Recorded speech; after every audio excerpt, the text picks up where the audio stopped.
Assalamualaikum warahmatullahi wabarakatuh. Perkenalkan, saya Wafik Aziza dari kelas M229 dengan NIM 2204007501068. Pada video kali ini saya akan menjelaskan tentang latihan variasi intonasi dalam public speaking. Nah, latihan ini bertujuan untuk mengembangkan keterampilan intonasi sehingga nantinya kita bisa menyesuaikan nada suara dengan emosi dan makna pesan dalam public speaking. Nah, ada beberapa latihan intonasi yang bisa kita lakukan, yaitu yang pertama, latihan intonasi berdasarkan emosi. Nah, pada latihan ini kita bisa membaca kalimat yang sama dengan variasi emosi yang berbeda. Nah, untuk tipsnya adalah kita bisa menggunakan ekspresi dan gestur untuk mendukung suatu intonasi. Nah, contohnya itu kita bisa membaca suatu kalimat dasar, misalnya saya tidak percaya itu terjadi. Nah, pada kalimat ini kita bisa membacanya dengan beberapa part. Yang pertama itu dengan nada yang marah. Saya tidak percaya itu terjadi. Kaget. Saya tidak percaya itu terjadi. Sedih. Saya tidak percaya itu terjadi. Senang. Saya tidak percaya itu terjadi. Wow, bingung, saya tidak percaya itu terjadi. Selanjutnya, yang kedua ada latihan intonasi dengan kalimat yang bertingkat.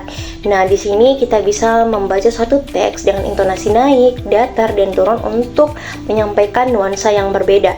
Nah, ada beberapa variasi intonasi yang kita perlu ketahui, yaitu ketika nada naik di akhir kalimat itu menunjukkan suatu pertanyaan atau ketidakpastian. Nah, untuk nada turun di akhir kalimat itu biasa menunjukkan suatu kepastian dan ketegasan.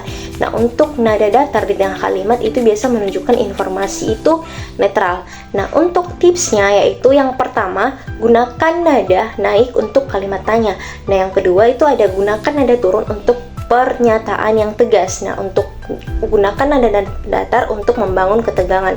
Nah, ada beberapa kalimat dasar yang kita bisa lakukan. Yang pertama itu ada kalimat tanya. Nah, pada kalimat tanya ini kita bisa menggunakan nada naik. Nah, contohnya itu, apakah saya benar-benar siap? Nah, selanjutnya itu kalimat yang kedua, kita bisa menggunakan nada turun untuk pernyataan yang tegas. Nah, yang contoh kalimatnya itu, tapi ada sesuatu yang membuat saya berpikir ulang. Nah, selanjutnya itu untuk kalimat yang ketiga, kita bisa menggunakan nada yang datar di tengah kalimat. Nah, contohnya itu, hari ini saya sangat bersemangat karena akan berbicara di depan kalian semua.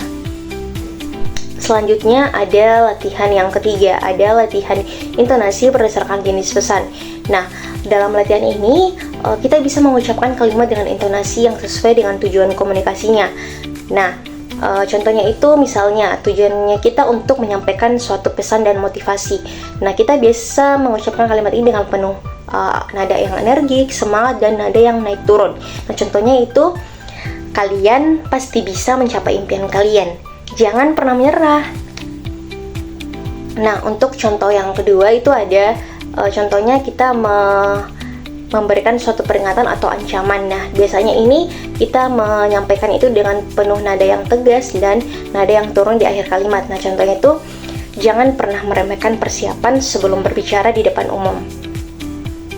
Nah, untuk contoh yang ketiga ada cerita seru. Nah, dalam cerita ini biasanya kita menggunakan nada yang naik turun dan penuh ekspresi.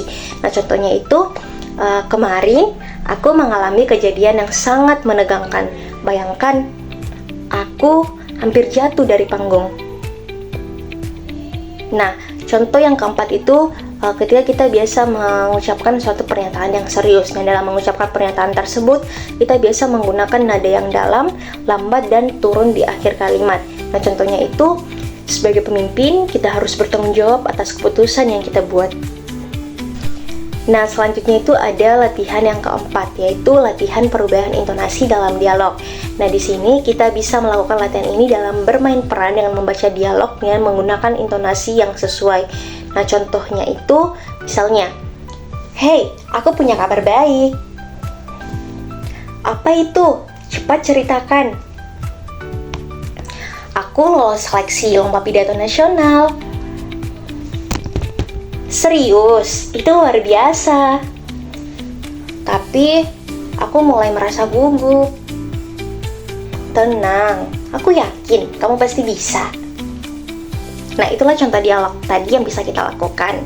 Nah, untuk tipsnya itu dalam latihan ini, kita bisa menggunakan variasi tempo untuk memperkuat intonasi, dan kita bisa menggunakan dengan latihan yang berpasangan agar lebih interaktif. Nah, untuk latihan yang terakhir itu ada latihan yang kelima, ada tantangan improvisasi intonasi. Nah, di sini kita bisa melakukan latihan ini, misalnya kita diberikan satu kalimat dan kita perlu mengucapkannya dengan intonasi yang berbeda sesuai dengan instruksi. Nah, untuk contoh kalimatnya ini misalnya, aku tidak menyangka ini akan terjadi. Nah, instruksinya itu ada beberapa instruksi yang bisa diberikan. Misalnya, kita diberikan instruksi untuk mengucapkannya dengan nada yang kaget, sedih, marah, penuh harapan, ataupun sinis. Nah, untuk contoh yang pertama itu, instruksi yang pertama ada kita bisa mengucapkan kalimat ini dengan nada yang kaget. Misalnya, aku tidak menyangka ini akan terjadi. Nah, untuk contoh yang kedua itu kita bisa mengatakan dengan nada yang sedih. Aku tidak menyangka ini akan terjadi. Nah, untuk contoh yang ketiga itu ada kita bisa mengatakan dengan nada yang marah. Aku tidak menyangka ini akan terjadi. Nah, untuk contoh yang keempat itu kita bisa mengatakan dengan nada yang penuh harapan. Aku tidak menyangka ini akan terjadi. Nah, untuk contoh yang terakhir itu kita bisa menyatakan dengan nada yang sinis. Aku tidak menyangka ini akan terjadi. Nah, untuk tipsnya dalam latihan ini, yaitu latihan ini bisa dibuat dalam bentuk permainan dalam kelas untuk meningkatkan suatu keseruan. Nah, itulah beberapa latihan variasi intonasi dalam public speaking yang kita bisa lakukan dan kita bisa coba untuk melatih dan meningkatkan keterampilan berbicara kita di depan umum. Nah, berdasarkan latihan tadi yang sudah saya jelaskan dan sudah saya praktikkan, saya dapat menyimpulkan bahwa latihan ini sangat membantu kita dalam meningkatkan variasi intonasi dalam berbicara agar nantinya kita bisa lebih ekspresif dan meyakinkan dalam public speaking atau berbicara di depan umum. Nah, untuk rekomendasi dalam latihan ini, yang pertama ada dalam berbicara kita perlu menggunakan intonasi yang sesuai dengan emosi dan tujuan pesan yang ingin kita sampaikan agar nantinya audiens ini bisa lebih terlibat. Nah, untuk rekomendasi yang kedua ada kita bisa mempraktikkan dengan membaca teks, bermain peran, dan berbicara yang spontan. Nah, dalam latihan ini itu kita bisa melakukan secara individu atau sendiri ataupun dalam kelompok agar nantinya latihan ini bisa lebih menyenangkan. Nah, mungkin itulah yang dapat saya sampaikan. Sekian dan terima kasih. Wabillahi taufiq wal hidayah. Wassalamualaikum warahmatullahi wabarakatuh.